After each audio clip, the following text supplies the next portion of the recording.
Hey YouTube, it's me, Jad Hydra Gaming, back for another video, and in today's video, we are here to watch top 10 scary movies of all time. Now, this is a video by Watch Mojo. This was released quite a while ago, so not at all updated to fit normal, well, not normal, but modern movies.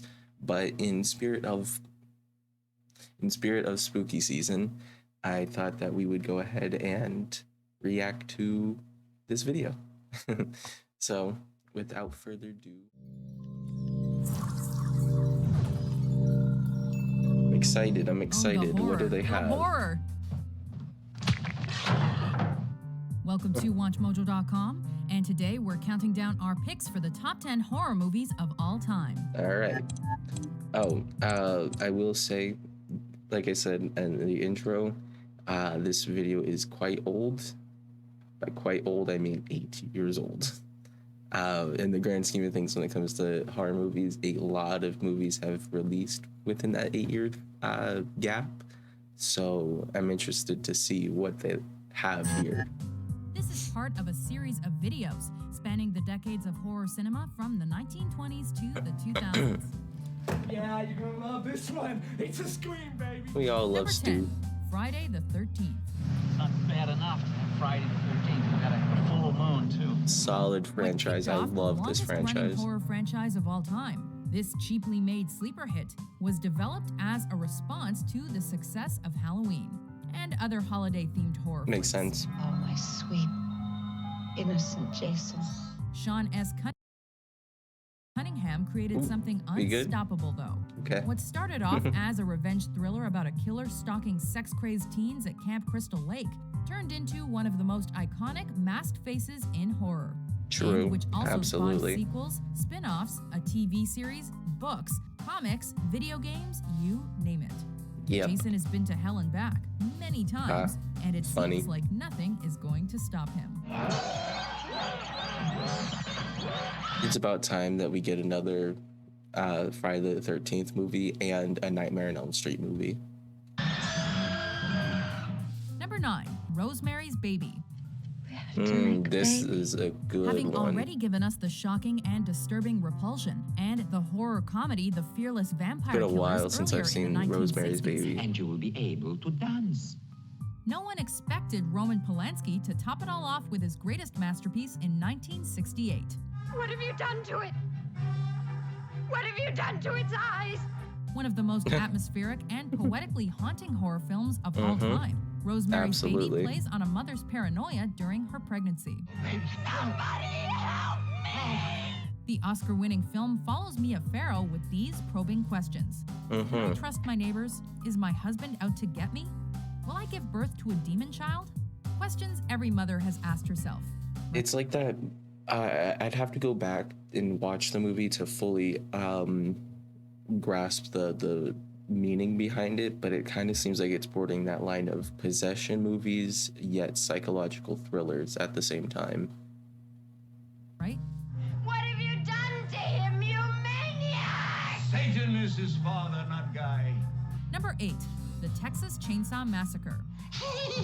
So 1974 one. I agree. Come on, Franklin. It's gonna be a fun trip.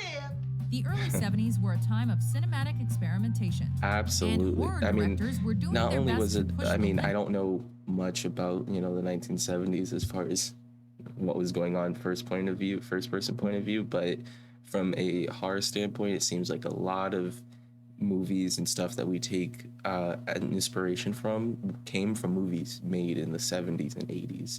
And I do think it was a time for experimentation, but also the boom of horror in Hollywood, because it was just like an amazing time to see all these movies grow from that But what they decade. could show on video telling him what to do. Just a camera, a couple of friends, and the hot Texan sun.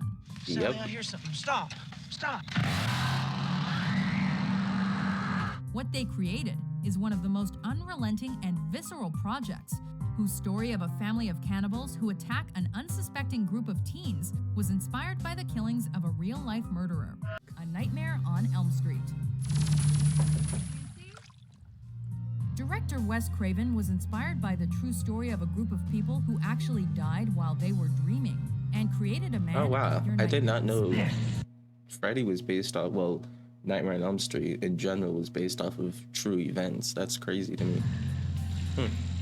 I thought it was Putting just a twist on the a whole sick slasher made-up craze, thing this dark fantasy in Wes series Craven's follows the mind. demented and unrelenting Freddy Krueger, a demonic child killer and king of one-liners Oh, who's absolutely. able to enter your dreams and use creative ways to end your life.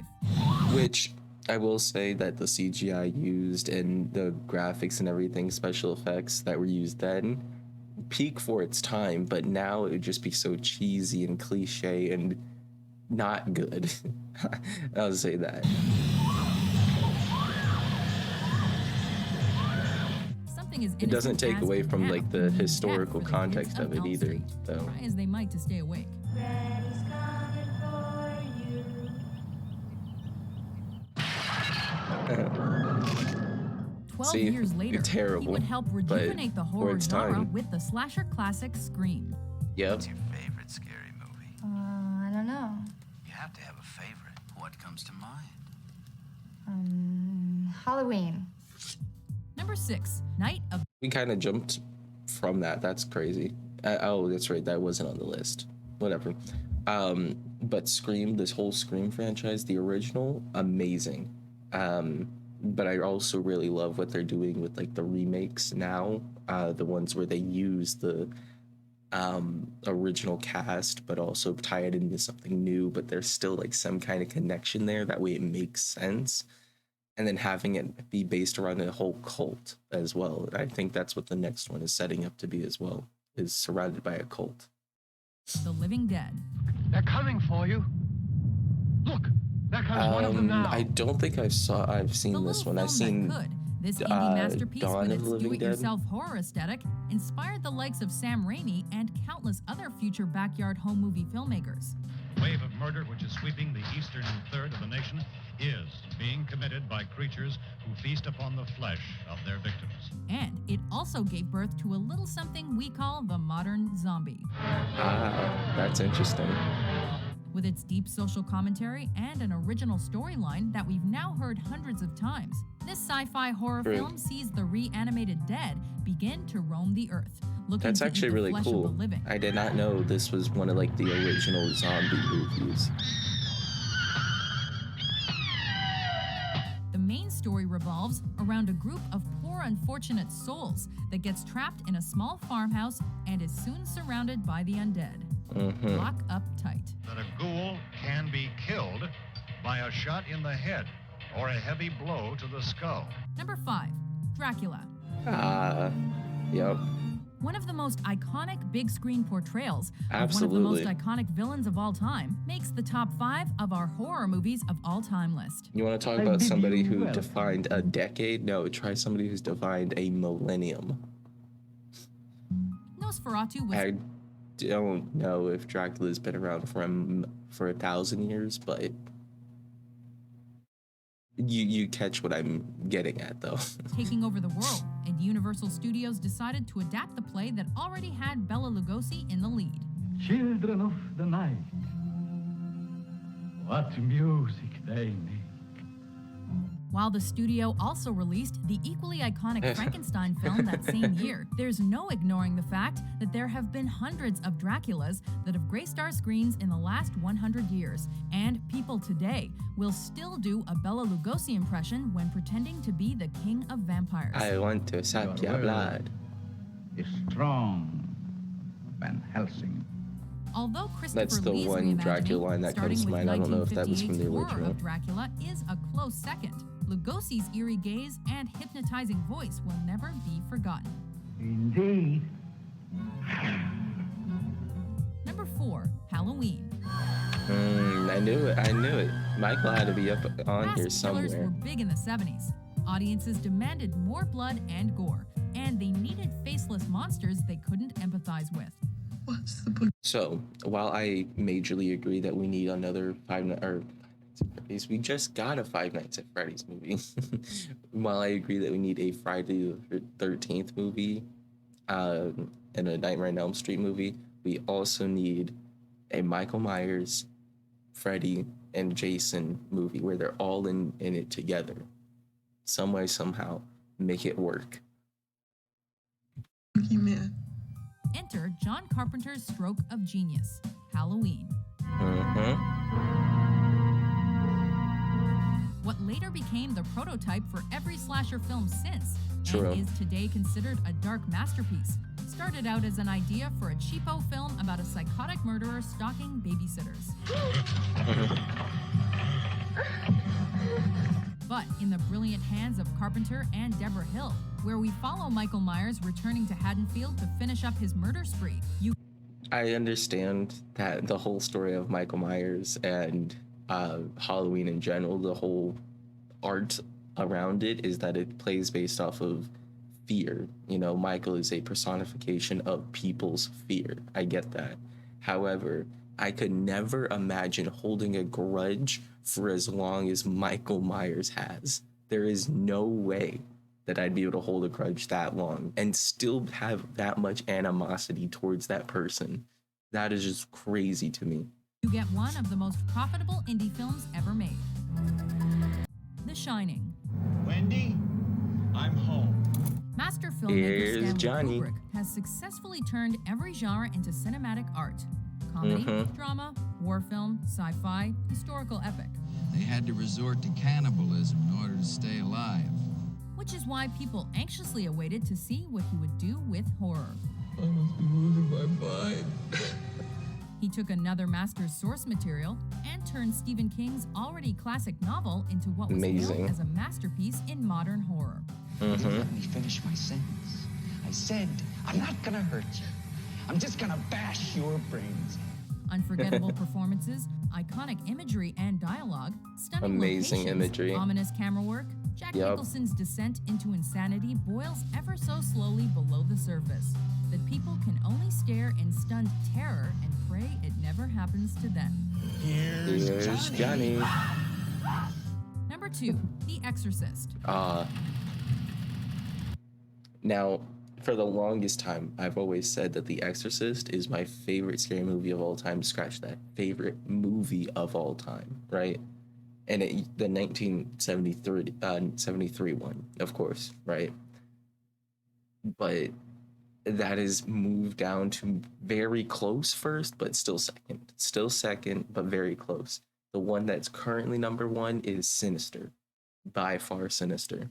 But The Exorcist holds a special place because this movie is great. When I watched it when I was like a younger, I was terrified. I was like, not terrified, but it was scary to me. The premise, the story, and Linda and everything, the transformation, the way we see everything transform, that was scary. But now to me, it's just a comedy.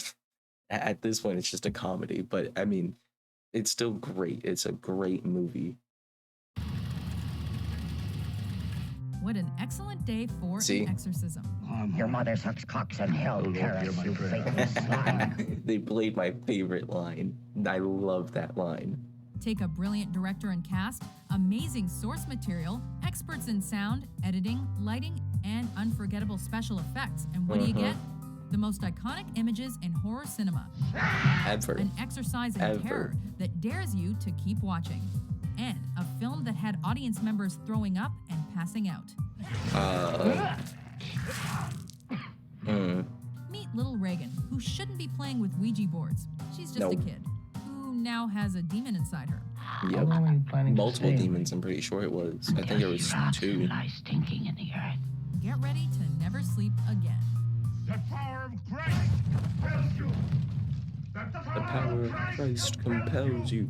Before we dig into our top pick, here are a few honorable mentions. All right, let's go. I can go slow ahead. Come on down and chump some of this shit. And I will say, if you had a pre-existing fear of the ocean or sharks or big animals, then that would make sense. But this banger of a movie, of a franchise, listen, the original, great. The first remake, I think, okay, good. There was another one, 2013, I'm pretty sure, maybe a little earlier, maybe a little later, not sure. wasn't bad, but did not live up to the hype of the others. Not at all. But the Blair Witch Project, amazing. The same thing with the Lazarus Effect. Both of them are similar premises, I think. Could be wrong, but both of them are similar in certain ways. And I do recommend the original Blair Witch Project as well as the Lazarus Effect. I'm so sorry.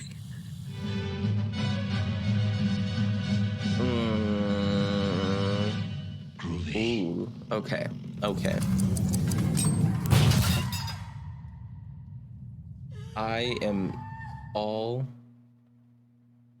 I'm all here for Evil Dead stuff. I love Evil Dead as well. As an honorable mention, I'll take it. I do think it deserves to be on the list though. And then Saw in general, Saw in general is just one of those franchises that you either love it or you hate it. I really don't think you can watch it if you aren't like a true fan of the psychological, of the mental torment it goes through, physical torment. Saw franchise is wild. The directors, the creative team, it doesn't matter. Whoever comes up with the ideas of the traps and stuff, you are one deranged person. But I love that. That is amazing that you're able to come up with those intricate pieces and stuff. Now it sounds like I'm a serial killer. I promise you I'm not. I just love all things horror, and watching Saw movies is like, ooh, gross, but interesting. You know what I mean? Probably makes me sound very insane there, but yeah.